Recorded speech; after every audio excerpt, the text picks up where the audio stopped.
Now, have you chucked a sickie today? Yes, you. Looking at you. So you woke up, just didn't feel like going to work. We've all been there. A day at the beach seemed more inviting, or you'd simply rather laze around all day. Well, once chucking a sickie was considered a rite of passage, but times have certainly changed, and chances are that if you did avoid work today, by now you're probably feeling just a little bit guilty, maybe. So are we scared of calling in sick? We're joined by workplace psychologist Dr. Peter Stebbins. Good morning to you, Peter. Hi, Peter. Good morning. Good morning. Is the Aussie tradition of chucking a sickie lost forever, do you think? Well, Larry, I think you might be right. And a good way to discuss this is to think about the consequences of a sickie.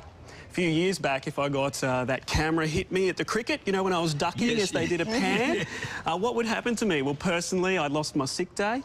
My boss, he was a bit cranky, but he was probably glad that he didn't get the camera stuck on him because he was having a sickie too. And my team, well, they thought I was a bit of a hero. Now, if I have a sickie, well, firstly, with the economic crisis, I can't afford to go to the cricket. So, as you said, I'll probably be feeling guilty and be at home. My team are going to be furious because they've had to carry the can, and with the changes in industrial laws, it's more likely I might even lose my job. Yeah. So why have attitudes changed over the years? It's for all those reasons that you just said, or is it more than that?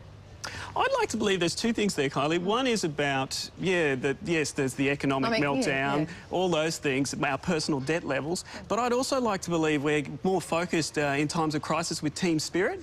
And we see that obviously up in Brisbane now, even in your studios, where everyone pulls together in a crisis to clean up. But we also see it in workplaces when we're under pressure. So I'd like to believe that there's a team spirit also driving this, as well as just protecting our own interests. What about stress in the workplace? There's a growing trend towards what we call mental health days, where you just wake up and go, I can't do this today. Yeah, certainly. Those sorts of days? Well, I think most of us have had a time where we definitely wanted to take a mental health day, and probably many of us have.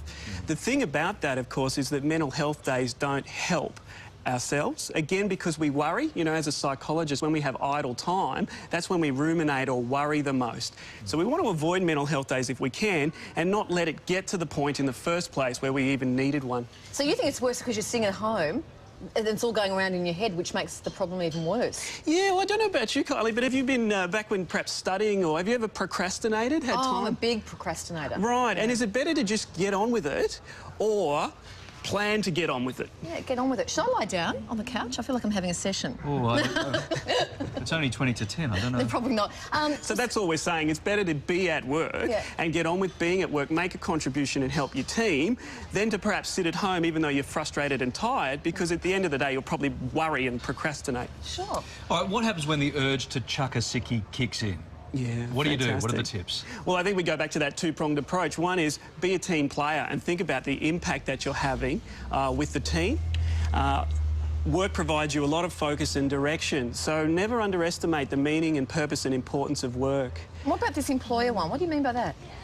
Well, one of the big problems we see industrially in workers' comp stress claims, all that yucky stuff, is that when your employer is out of the loop, they can't help you. So they might be frustrated about the situation, but if they don't know, they can't help. So you want to let your employer help you, help them help you, so you can help them. So if you're at work and you're stressed and there's a problem at work, instead of just taking sick days off and trying to sort through it yourself, let your boss know and maybe they can help you. That's now more than ever. Yeah. What's some of the ways, if you're the boss, what's some of the ways you can prevent absenteeism and, you know, to prevent your workers having sickies? Yeah, that's a good question, Kylie. And essentially what we want to do there as a boss, we want to firstly communicate a flexible approach and team value. Most bosses don't take time to talk about what is making the business click.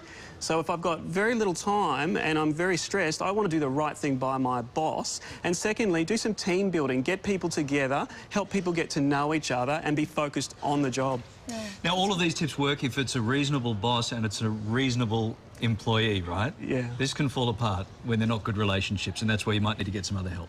That's right. Mediators, facilitators. Yeah. And again, preventative, that same thing about communicating what the business is about and team building.